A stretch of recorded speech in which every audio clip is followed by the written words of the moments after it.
হাওড়ার ডোমজুড়ে বিধ্বংসী অগ্নিকাণ্ড। ডোমজুড়ের দক্ষিণ ঝাপড়দহ এলাকায় একটি রাসায়নিক কারখানায় আগুন লাগে। ঘটনাস্থলে পৌঁছায় দমকলের 15টি ইঞ্জিন। প্রায় 5000 বর্গফুট এলাকা জুড়ে লাগে এই আগুন।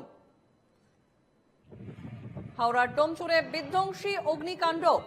ডোমজুড়ের দক্ষিণ ঝাপড়দহ এলাকায় একটি রাসায়নিক কারখানায় লাগে এই আগুন। ঘটনাস্থলে পৌঁছায় দমকলের 15টি ইঞ্জিন। প্রায় 5000 বর্গফুট এলাকা জুড়ে লাগে এই আগুন।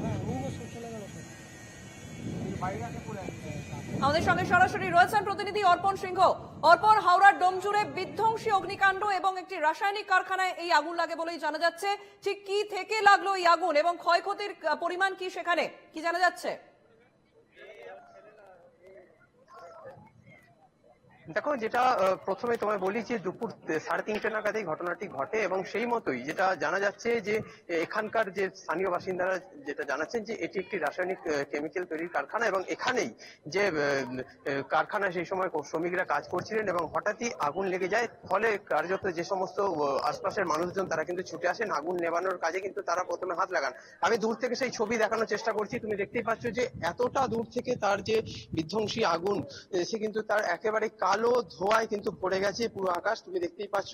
এবং স্থানীয়রা প্রথমে এই আগুন কিন্তু নেভানোর কাজেতে হাত লাগান এবং পরবর্তীতে দমকলকে খবর দেওয়া হয়। তবে দমকলের এক এক করে প্রায় 15টি ইঞ্জিন এই মুহূর্তে কিন্তু কাজ করছে, আগুন নিয়ন্ত্রণে আনার চেষ্টা চালিয়ে যাচ্ছেন। এবং যেটা অনুমান করা হচ্ছে যে এটি কোনো যেহেতু একটি রাসায়নিক পদার্থের যে তারই কারখানা এবং সেই কারণেই এখানে আগুন কিন্তু গোটা কারখানাটিতে ছড়িয়ে পড়ে এবং প্রাথমিকভাবে অনুমান করা হচ্ছে যে শর্ট সার্কিট থেকে আগুন লাগতে পারে বলে কিন্তু অনুমান। এবং এখনো পর্যন্ত দমকলের আধিকারিকরা তারা কিন্তু আপ্রাণ চেষ্টা চালিয়ে যাচ্ছেন আগুন নিয়ন্ত্রণে আনার জন্য।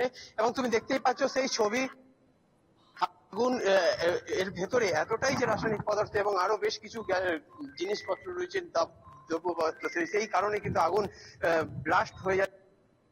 সেই ছবিও দেখাতে পারলাম। তুমি দেখতে পাচ্ছ দূর থেকে যে কালো ধোঁয়া কিন্তু একেবারে আকাশ কিন্তু একেবারে কিন্তু একবারে অর্পণ, যে ছবি আমরা দেখতে পাচ্ছি, আমরা দেখলাম আগুন জ্বলছে, ওই জন্য আমি পাশাপাশি আমার বাড়ি এখানে আগুন এটা হচ্ছে রং ফ্যাক্টরি। হ্যাঁ, সেটা আমরা কেউ কেউ কিছু বলতে পারি, গরমের তাপে কিছু একটা ঘটনা ঘটে গেছে।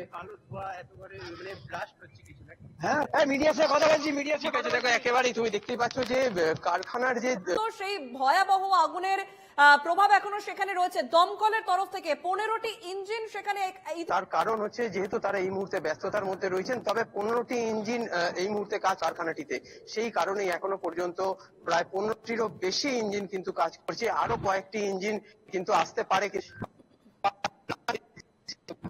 অর্থাৎ যে কারখানার মধ্যে যে সমস্ত পদার্থ, অর্থাৎ দাহ্য পদার্থ ছিল এবং বেশ কিছু গ্যাসের যে গ্যাস ছিল, সিলিন্ডার ছিল, সেই সিলিন্ডার কিন্তু ফাটছে, সেই রকমই কিন্তু বিকট একটি আওয়াজ হচ্ছে। সেই কারণে কিন্তু তারাও কিন্তু যেভাবে একদিক থেকে আতঙ্কিত রয়েছেন এমনটাও কিন্তু জানায়।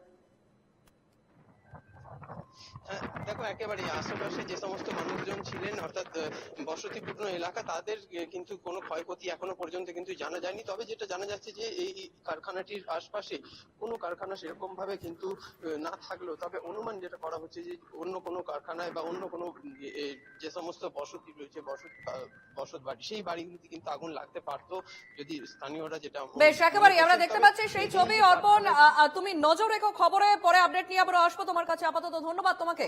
আমাদের সঙ্গে সরাসরি ছিলেন আমাদের প্রতিনিধি অর্পণ সিংহ।